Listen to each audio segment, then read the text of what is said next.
Nanti kalau sudah menemukan surat ini, jangan nangis. Tetap jaga anak. Memang aku bisanya membuat susah kamu. Maafin aku ya, Mas. Mungkin dengan jalan ini bisa membuat hidupku tenang. Maafin ya, Mas. Aku minta beribu-ribu maaf.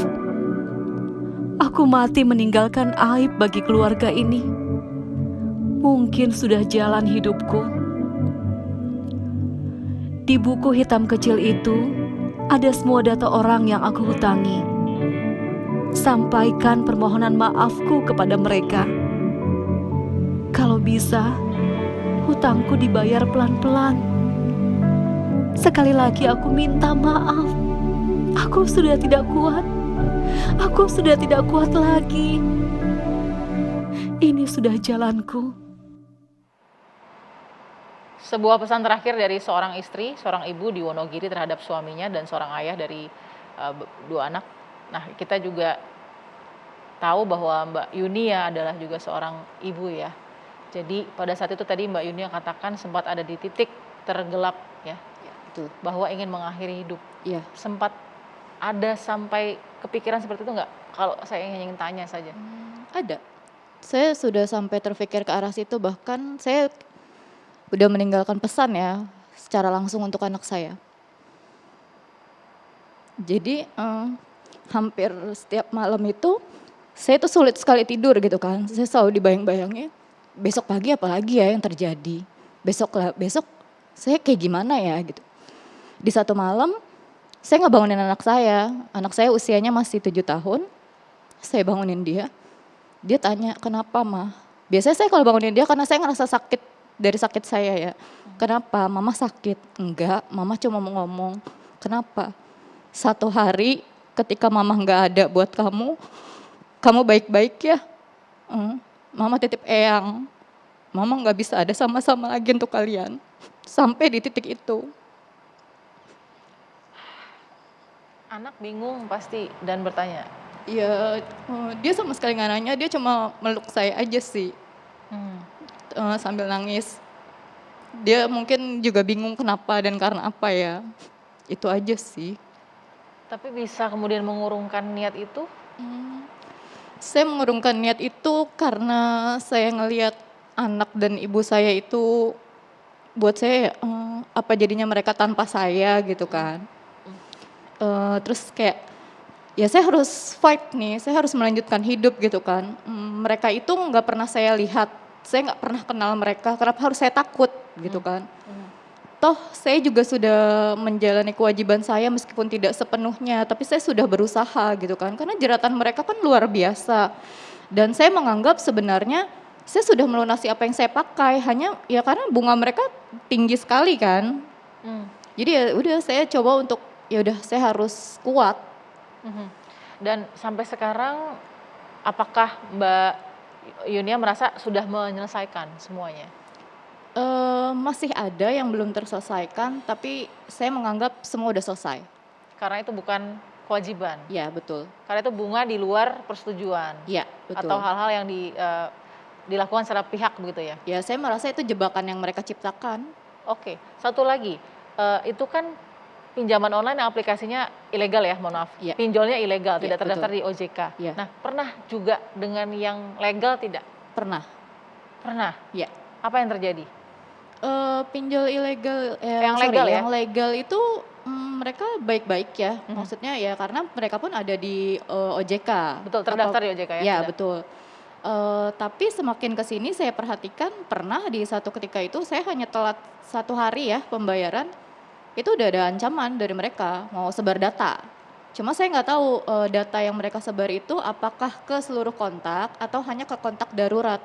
Karena yang saya tahu legal pun Ilegal pun ya? legal legal, pun, ya. legal itu juga mengambil data kita. Ya.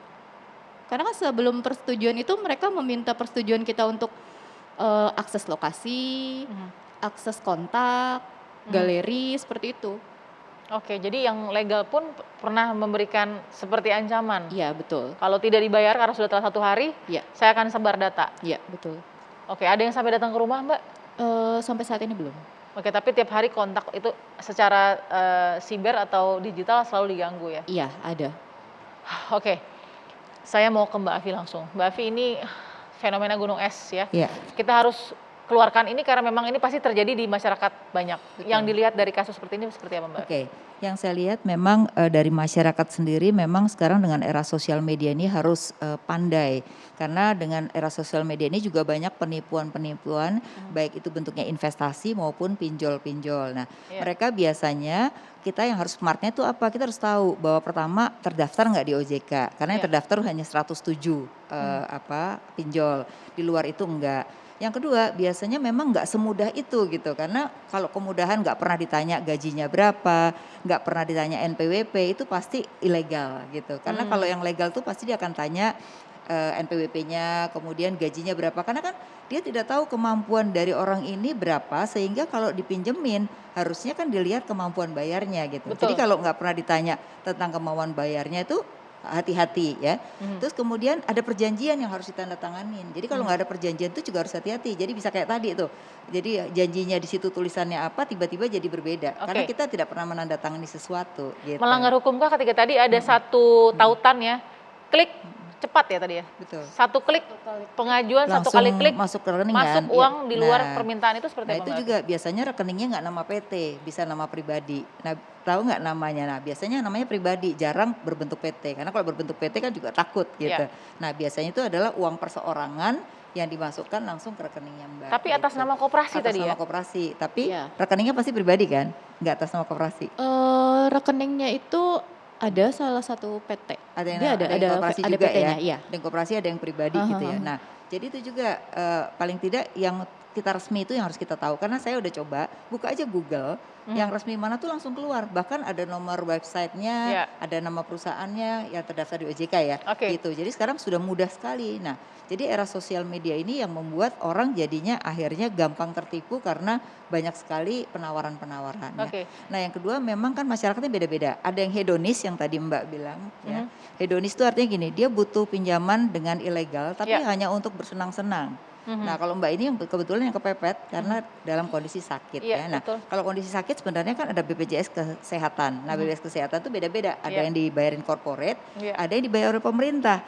Ada 80 juta yang dibayarin oleh pemerintah. Nah Iya. itu harusnya bisa kita manfaatkan kalau emang itu berkaitan dengan penyakit gitu. Nah ini jadi ini ada Oke. biasanya sih yang ilegal itu memanfaatkan orang-orang yang kepepet itu biasanya dilakukan gitu. Oke, tapi saat itu keadaannya BPJS juga tidak bisa ya saat itu ya mungkin ya? Saat itu ada juga BPJS yang memang tidak ditanggung karena memang pure, ada beberapa yang BPJS tidak bisa menanggung Kondisi untuk biaya, kita? iya, ketika itu.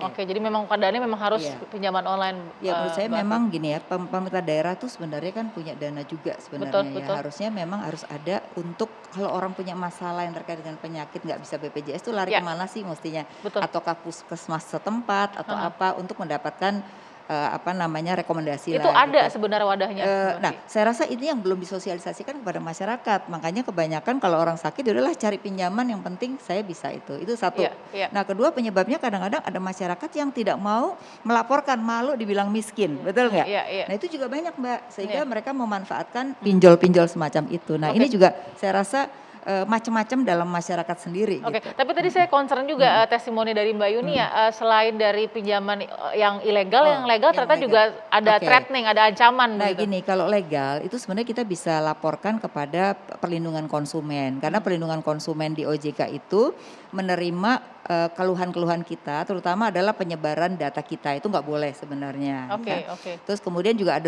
asosiasi, ya, asosiasi fintech itu juga mereka itu sudah punya kesepakatan. Jadi Iya, kalau ada iya. apa-apa, mereka bisa Iya. diberikan sanksi oleh OJK Betul. gitu. Jadi ini yang mungkin masyarakat kadang-kadang kan kalau nulis surat kan Mbak kan tulis surat ke presiden ya. Mungkin itu terlalu jauh dan terlalu lama. Mungkin yang paling penting adalah di sini pertanggungjawaban untuk itu adalah OJK gitu? sebenarnya. Tapi sudah pernah lapor ya, Mbak Yuni ya? Ke Satgas udah ya kayaknya waktu itu. Sudah, karena kan kebetulan saya mendapat bantuan dari hukum juga ya, secara cuma-cuma dan kita tuh udah menyurati ke 6 tempat, ya salah satunya presiden. Nah yang respon kita itu waktu itu hanya dari pihak OJK. itu sih. Responnya seperti apa? Ya responnya mereka bilang ya laporkan gitu kan. Lalu kemudian? Laporkan nama-namanya yang mana biar mereka bisa blokir gitu kan. Tapi kan ya kembali lagi ketika diblokir itu mereka masih dengan mudah untuk membuka Memiliki kembali. data Mbak Yuni ya? Ya, dan data itu diperjualbelikan karena saya pernah diteror, ditagih dengan yang tidak saya pinjam. Dan dia punya data-data saya semuanya, KTP segala macam ya. Jadi diperjualbelikan data saya. Wow, jadi bridge-nya di mana-mana Mbak Afi? Betul, jadi memang ini kan sekarang era sosial media ini kita kan kalau beli barang juga kan mesti pakai data kan. Nah ini masalah kerahasiaan data kita juga belum ada undang-undangnya, jadi ini juga jadi problem. Jadi memang akhirnya data kita itu sekali kita memanfaatkan sosial media ataupun e-commerce dan lain-lain berarti data kita sudah tersebar sebenarnya itu Mbak. Wow, oke, saya akan ke Mbak Asfi nanti setelah jeda. Bagaimana sih hak kita gitu sebagai warga negara Indonesia dalam kondisi seperti ini ya Mbak Asfi. Sesaat lagi tetap di Perempuan Bicara.